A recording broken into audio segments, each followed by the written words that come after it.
10 days in the Vanderburgh County Jail and 4 days in the hospital is how 37-year-old Jacob Ziliak spent his last 2 weeks alive.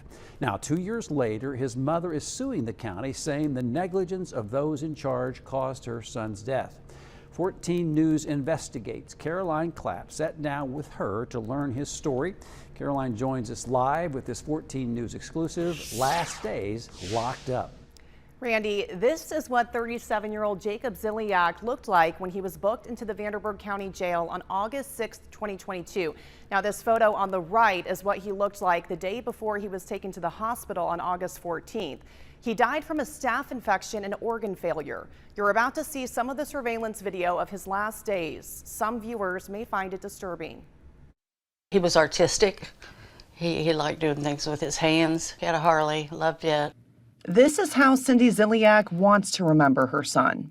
More than 200 hours of surveillance video of his stay in the Vanderburgh County Jail in August of 2022 shows a very different picture, one that's too painful for Cindy to watch. The only thing I watched, I said I want just enough that I want to see him alive.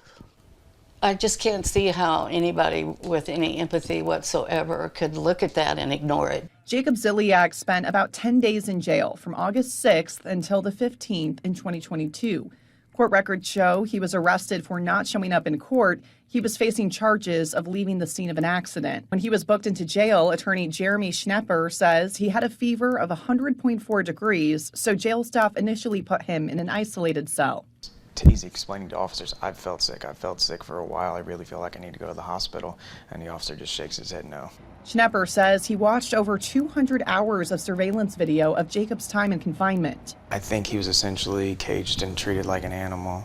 The lawsuit claims the video shows Jacob's condition gradually worsen with no real medical attention from the contracted medical team. So he died from a staph infection in his body, and that would have been known to nurses and jail staff had they been checking his body temperature and him telling them that he had a fever. The lawsuit accuses the medical company, Quality Correctional Care, of failing Jacob in another way by falsifying medical records. August 12th at 12:01 a.m., August 12th at 8:02 p.m.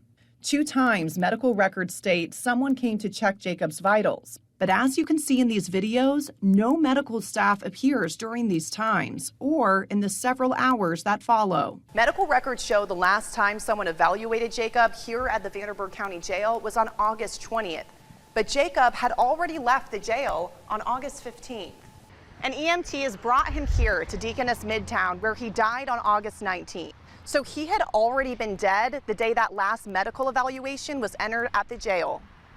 Schnepper also says Indiana law requires jail staff to lay eyes on inmates every hour. During his 9 to 10 day stay, they missed it 60 some odd times. But Jacob was not alone in the cell the whole time. Shortly after being booked, jail staff placed another inmate in the cell with him. Schnepper says Jacob's cellmate, who had recently tested positive for COVID-19, became Jacob's advocate and caretaker. He would get up and get him water, he would help him to the bathroom, he would hold him at the door so they could check his finger and use the pulse ox.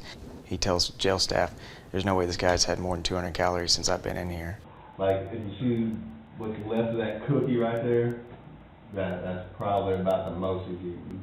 Schnepper says both Jacob and his fellow inmate begged to get him medical attention. And he says those cries went unanswered for days. Man, he has literally not even been able to lay down since I've been in here, and he is in a slight state of delirium. He's not even comprehending what he's telling me. He defecated and urinated on himself for 2 days, and they made him change his own bed when he couldn't. And you'll note in there that an officer even says, sit down, Jacob, you look like you're about to fall over. Why don't you take a deep breath, as he's making him clean up his own mess. And this is on the 14th. Okay. So if you can see the way that he's moving, he's obviously very weak. He's not strong enough to pick himself up off the ground. The next day, EMTs took Jacob to Deaconess. And he called and he said, Mom, I'm dying. And I said, what? He said, I'm dying. Immediately got dressed and went up there, and they already had intubated him. So we didn't get to talk to him then either. And he never regained consciousness. Now, 2 years later, Cindy says the pain in her heart has not dulled. When it's a child, I don't even know how to describe it. There's no explanation as to how you feel. Who do you think's ultimately responsible for what happened? I think everyone is. I think if Sheriff Wedding didn't know and Mr. Ferguson didn't know, they should have. Now Cindy wants to bring awareness to the issue in hopes of saving other lives. We said justice for Jake. That's just it. We've got to get some justice for him. Sheriff Noah Robinson was not in office when Jacob died. Right after Robinson took over for former Sheriff Wedding, the county entered into a contract with a different medical provider. I called former Sheriff Dave Wedding, who tells me he has not been personally served with that lawsuit, so he doesn't know enough to comment on it.